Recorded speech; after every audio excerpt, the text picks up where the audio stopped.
Ano na mga pre, in today's video, papalitan ko na itong aking Momox steering wheel. So ito na yung item na dumating mga pre, no? Tinanggal ko na yung bubble wrap, then, ayan, ang maganda dyan, binox pa nila bago yung pinaka-box talaga nung item. So, tanggalin ko lang to mga pre para makita natin yung pinakaloob na neto.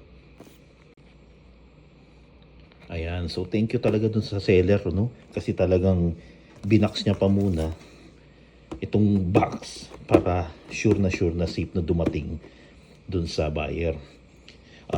First impression ko dito sa pinaka-box nito, nag-check na agad lahat ng mga kailangan na makita natin na legit yung item. Ayan, na merong naka-print na made in Italy. Tapos matingkad yung kulay. Ayan, so tignan na natin yung pinakaloob mga pre. Tapos i-check natin mamaya kung talagang legit ba talaga yung item. Ayun, so ayan na siya mga pre, no? Complete with manuals. Tapos itong kanyang busina at saka yung pinaka steering wheel. Best nito is i-check natin yung tag kung talagang legit ba siya mga pre.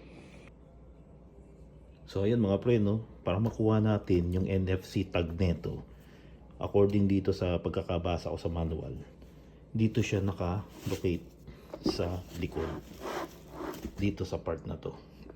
So gamit itong NFC tag reader, ayan, i-click ko lang to mga pre, pupwesto ko ron. Ayan, so may nabasa na siyang NFC. Ayan, tapos click ko lang to. Ayun mga pre, so legit na ito ay original talaga mga pre. Yun mga friend, no? So sobrang naka-excite kasi ayan, legit na ang aking steering wheel. Papalitan ko yung replica ko na Momo Monte Carlo na nakakabit ngayon doon sa Civic FD. Tapos competition na kinuha ko this time kasi yan nga, na-try ko na rin namang mag-copy na Monte Carlo. Tapos yung sa utol ko, yung gamit niya original na Monte Carlo. So para lang maiba, ayan, competition naman ang kinuha ko. Ayun, para wala rin namang masyadong kamukha nito. At i-lad lang naman din ang gumagamit nito mga pre. Kung interesado kayo sa item na to mga pre, ililink ko yung store sa description down below. Kaya pa-check na lang mga pre. So ayun mga pre, no, naikabit ko na dito sa quick release hub itong aking Momo competition. Ayan.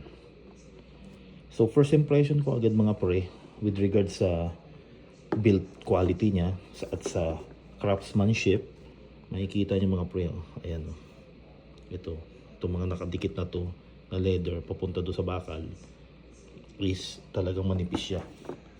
Tapos yung mga dugtong, ayan mga pre, seamless talaga ang mga dugtong. Ayan, ayan. Tapos dito sa likod, ayan, seamless yung pagkakadikit niya. Ayan. So syempre, ang pagkakakilanlan is yung NFC. Pag once na read niya yung NFC niya mga pre, ayun, yun ang magpapatunay na legit yung item. With regards naman sa hawak niya, actually nahawakan ko yung original Momo Monte Carlo ni Utol. Mas manipis siya, unlike nito medyo mas beefy ito mga pre.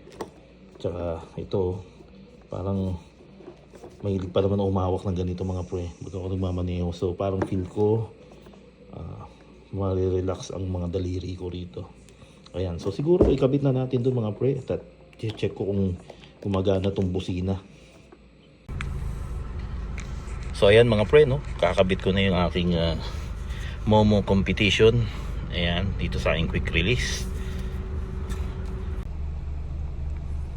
So ayan na mga pre, no, naikabit ko na yung aking Momo competition steering wheel. Ayun mga pre, no, one thing na nagustuhan ko talaga rito sa competition is itong design niya na to.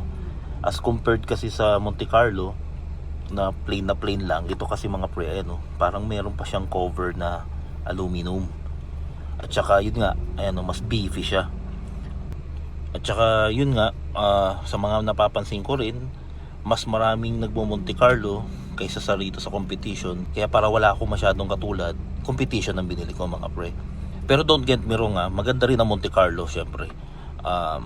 Mas nagustuhan ko lang tong competition kasi ito yung kanyang pinaka leather cover.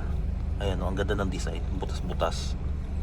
At saka nga, ayan, pag tinignan mo talaga, napaka beefy niya talaga mga pre. Kaya talagang macho tignan.